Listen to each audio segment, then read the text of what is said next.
Hi guys, my name is Melissa and I've been to Bali with PMGY. So when I went to Bali, I wanted to see as much of the island as possible and I wanted to do a lot of different things. So I decided it would be a great idea to book onto this weekend trip called the Ubud and Adventure Trip. And it ended up being just perfect because I managed to see so many different things and we also did so many activities. So everything is arranged by PMGY in a really easy and structured way. You will have your accommodation, your food, your activities and the transportation included in the package. So if you want to book onto these weekend trips, you can either do it when you're at home, so for example when you're sorting out your bookings online, and you can also wait and do it while you're in country. If you're coming to Bali during the peak season, like the summer months, these trips can potentially get full, but otherwise it's usually not a problem at all. And we do actually recommend people to wait until you're in Bali because you will meet friends, you will meet other volunteers, and people tend to want to travel together during the weekends.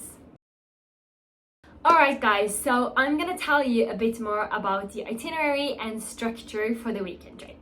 So day one is Friday, and we started off by having an early breakfast at the volunteer house and then setting off. Our first destination was a temple called Batur. It was a beautiful temple and it's actually one of the biggest in the region of Bali. When we got to the temple, we dressed up in traditional sarongs and we got to walk around the area, take a lot of pictures and also learn about the local history of the temple.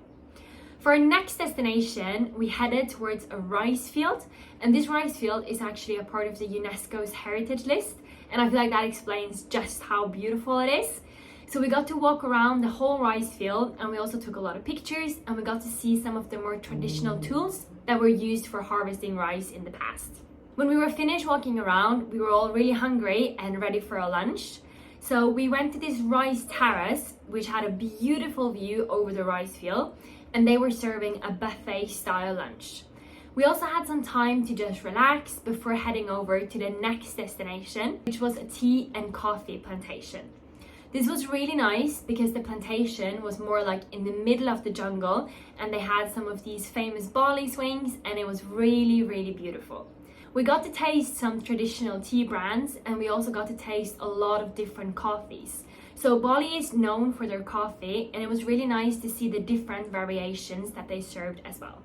When we were finished at the plantation, we were driving towards Ubud and we stopped at a water temple, which is really a sacred temple in Ubud. So we got to dress up in traditional water sarongs and then we met a temple priest who led us through the temple and also guided us into the sacred water as a part of a blessing ceremony. So that was a really nice experience and I personally feel like it was a once in a lifetime experience because it's something I've never experienced before in my life. When we arrived to Ubud, the first thing we did was to check into our accommodation where we were staying for the weekend. Then we all together went for a really delicious dinner and we were ready for an early evening as we were getting up really early the next morning. Second day of the weekend trip, Saturday. So the plan for this Saturday was to hike Mount Batur, which is a famous hike in Ubud. We left the accommodation at 2 a.m, so it was a really early start. Then we had 2 hours bus ride before starting the hike itself at 4 a.m. It was actually a bit chilly, so I'm glad I had some long leggings and a jacket. We hiked all together, and it's not a hard hike, but it's also a hike where you got to put some effort in.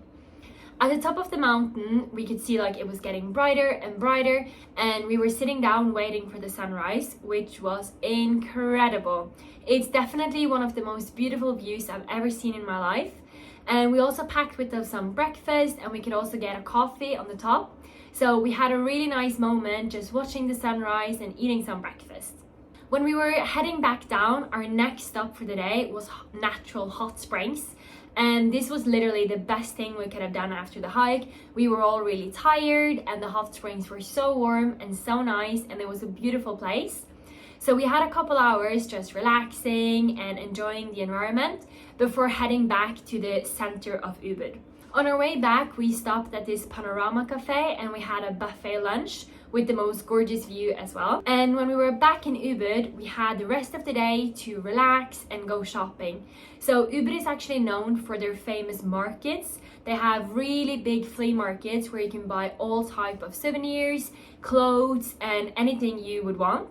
So we had the day to just chill and relax before we all gathered to have dinner in the evening before having a night at the accommodation. So for Sunday, our last day of the weekend trip, we had this really exciting itinerary coming up, and we started off with a big and solid breakfast at the accommodation. Then we had a couple hours to head into the center of Ubud, where we could explore the city a bit more, and we could also go and buy some last souvenirs at the flea markets. The next thing we were doing was something I was really excited about and had been looking forward to. So we went to visit a monkey forest.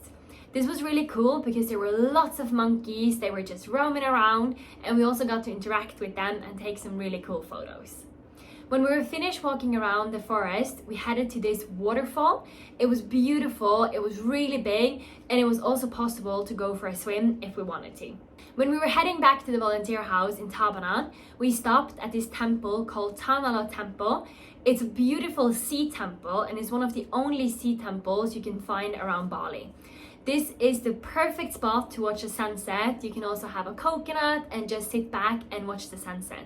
It was really beautiful, and we stayed around for like an hour or so. When we were finished, we headed back home to the volunteer house, and that was it for the whole weekend trip. It was really, really, really nice, and I highly recommend it.